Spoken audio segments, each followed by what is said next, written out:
They were laughing while my baby stopped breathing. Ring lights. Lip gloss. A TikTok draft playing on loop. I moved toward the outlet. Oxygen monitor unplugged. Wires dangling like forgotten promises. Don't touch that, my sister barked. My fingers froze an inch from the plug. She needs to post her TikTok, Mom said, waving her hand. This beeping can wait. My son, barely 4 pounds, lungs fragile as mist, began to twitch. The monitor screamed. They rolled their eyes. She's being dramatic again, my niece smirked, spinning into another choreographed pose.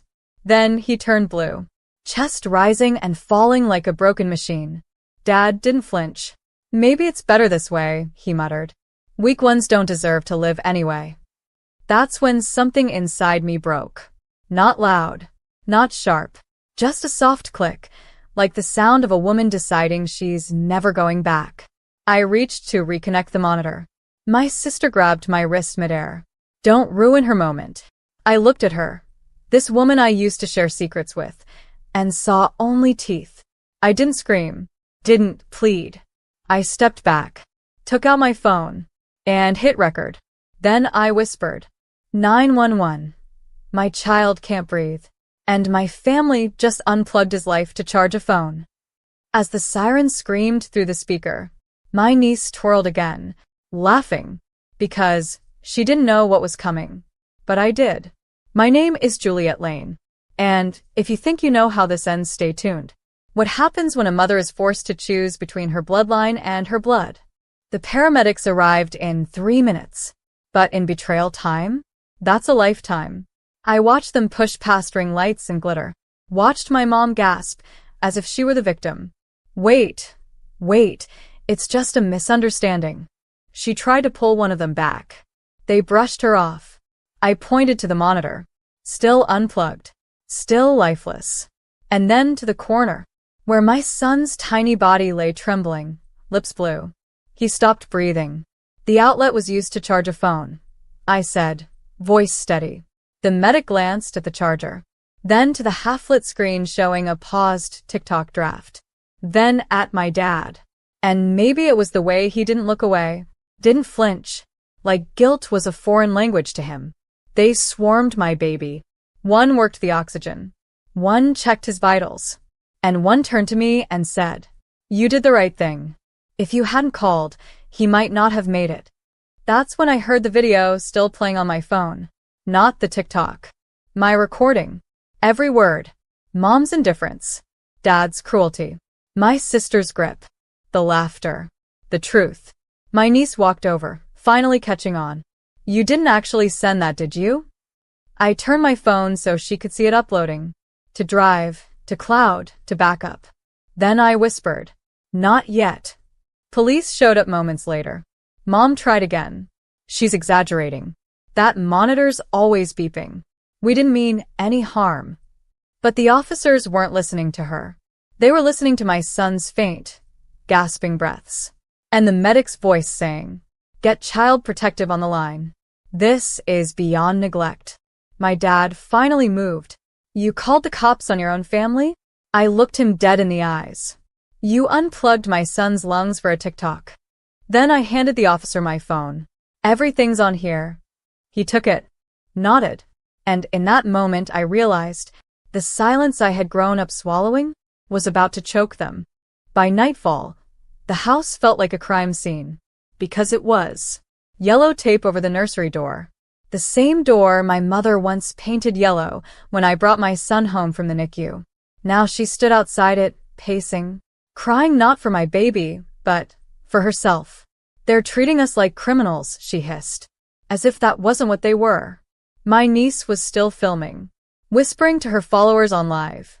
"My aunt's trying to ruin my life." I didn't respond, because I wasn't focused on TikTok anymore.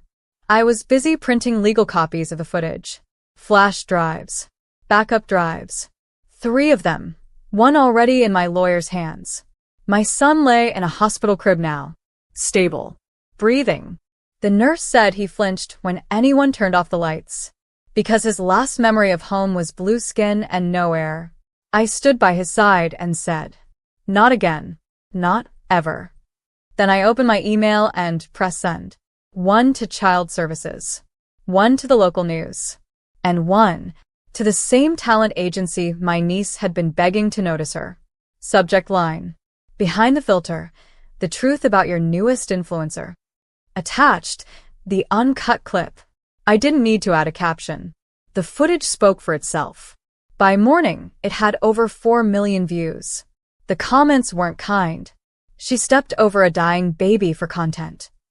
This family doesn't need therapy. They need charges. Where's CPS? By noon, reporters were outside their house. My sister called, crying. You ruined her future, I said. She tried to end mine. Click. By the end of the day, the agency released a statement. We do not support or represent individuals involved in child endangerment. Effective immediately, all partnerships are terminated. And suddenly, the ring lights in their home dimmed. But my world, it started to brighten. Because the same voice that told me to stay quiet all my life was now echoing across the internet, demanding justice. The courtroom smelled like dust and disappointment. Mom wore pearls, as if she could accessorize her way out of this. Dad didn't bother dressing up. Just sat there like a statue someone forgot to sculpt fully. My niece? No phone. No lashes. Just wide, empty eyes like she finally understood. Likes won't save you in real life. The judge looked over the documents, silent. Then leaned back. I've reviewed the footage, the hospital records, and the CPS reports, she said. Her gaze swept across my family. I have one question for the defendants. What part of that child's suffering did you find funny? No one answered. Not even my mother. For once, no excuses. No. Misunderstood joke. No, it was just a moment. The silence did what years of shouting never could. It exposed them. My lawyer stood.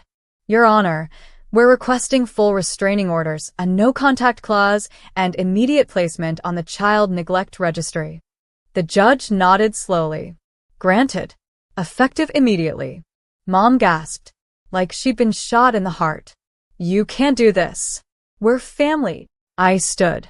No, we're a bloodline. Family requires humanity. I handed over one last envelope to the court officer. The judge raised an eyebrow.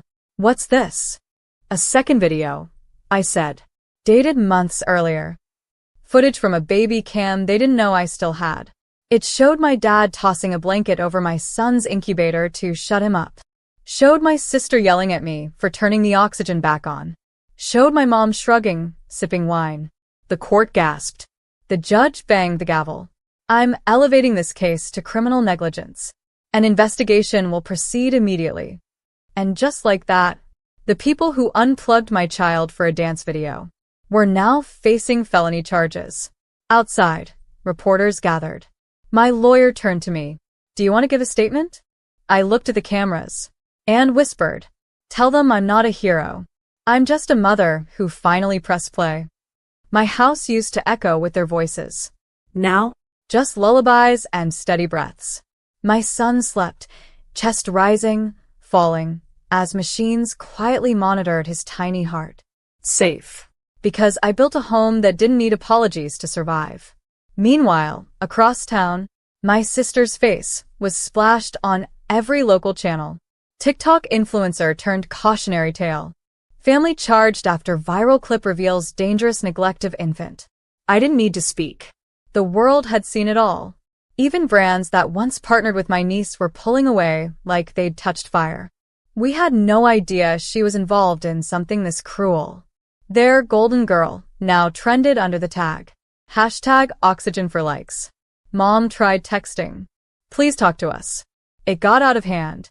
I didn't reply. Instead, I emailed the property lawyer. Because here's what they didn't know. The house they lived in, it was still under my name. After Dad lost his job years ago, they used my credit to refinance. I'd signed the papers out of guilt, thinking family meant sacrifice. Now I understood better. So I sold it. Every wall they decorated. Every mirror they danced in front of. Gone. I didn't even warn them. Just waited until 2 p.m. when the new owner showed up with movers. Mom screamed on the lawn. My niece sobbed in the driveway. Dad tried threatening the realtor until police escorted him off the property. And me? I watched from my car, 2 blocks away, feeding my son his bottle, holding his fingers, softly whispering, "You'll grow up in a home where love doesn't come second to someone's Wi-Fi signal." Later that night, a news anchor said, "The baby in the now viral video is recovering well, and sources confirm he's in full custody of his mother." My lawyer smiled. "You just became the face of maternal justice." I didn't want fame. I wanted peace.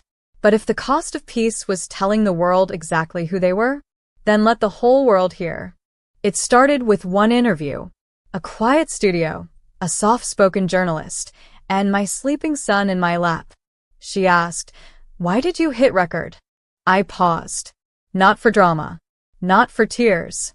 Just long enough to feel the weight of the answer. Because I knew they wouldn't believe me without proof. She nodded.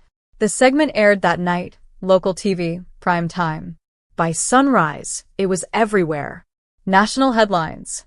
Mother records shocking neglect to save infant son. Family now facing criminal charges. Hashtag Oxygen for Likes goes viral. Public outrage mounts. And then the messages started. From mothers. From nurses. From strangers who had lived quiet horrors and swallowed them. "Thank you for not staying silent. You made me brave enough to walk away." My daughter finally called 911 after watching your video. I didn't know how to respond, so I kept doing what I knew, telling the truth. My second interview aired on a national morning show. When the host asked if I had anything to say to my family, I looked at the camera and said, "This isn't revenge. It's protection for every child who couldn't press record." Sponsors called. Foundations reached out. One pediatric wellness nonprofit offered to fund a full-time in-home nurse for my son.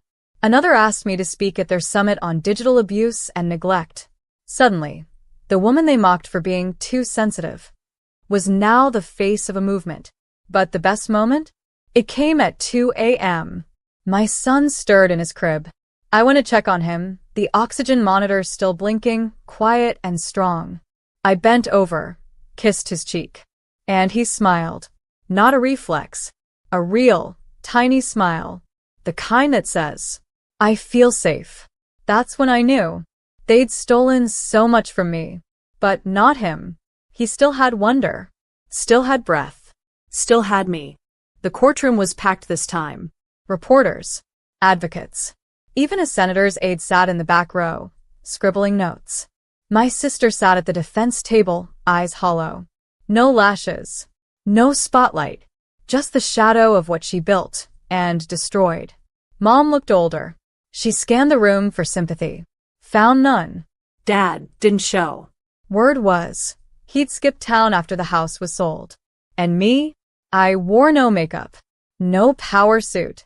Just a pendant around my neck, one my son clutched in the NICU before he had a name. The judge read the charges. Felony child endangerment. Criminal negligence. Violation of medical safety protocols. My sister wept. But the tears weren't for my son. They were for the life she'd lost. Her lawyer begged for leniency. Called it a moment of poor judgment. The prosecutor played the video again. That moment? It wasn't poor judgment. It was cruelty caught in high definition. The judge didn't flinch. She ruled swiftly. You are hereby sentenced to 2 years probation, mandatory counseling, and permanent placement on the National Child Neglect Registry. Mom gasped. My sister sobbed harder. But then, the unexpected. The judge turned to me. Miss Lane, do you have a final statement? I stood, heart thudding, breath slow. I turned not to the judge, but to my mother. I begged you, I said. Not just that night, but my whole life. You chose silence. You chose convenience. You chose them.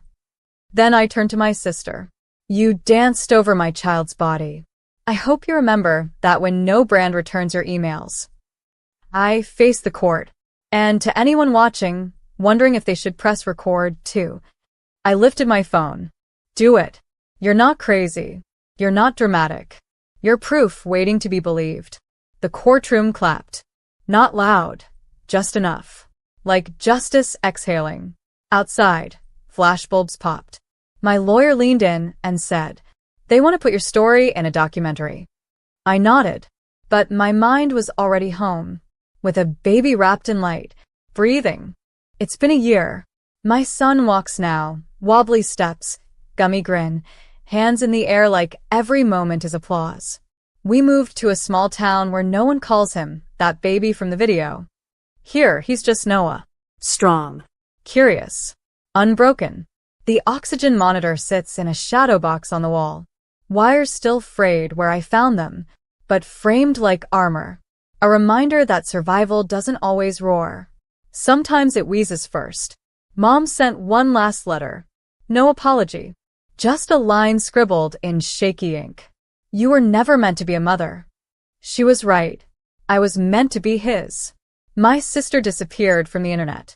No brand would touch her. She applied for jobs under new usernames, didn't matter. Because the moment she handed me that silence, instead of a plug, she muted her future. I still get messages. From strangers. From survivors. From women with shaking hands and whisper quiet courage. And I reply to every single one. Because someone once believed me. When I couldn't even speak. Now I speak so others don't have to scream. One night, Noah fell asleep in my arms. His hand wrapped around my pendant, the same one he held in the NICU. And I whispered into the quiet, "Thank you for fighting." To him. To myself. To every mother, whoever picked up a phone instead of looking away. Then I turned off the lights. And the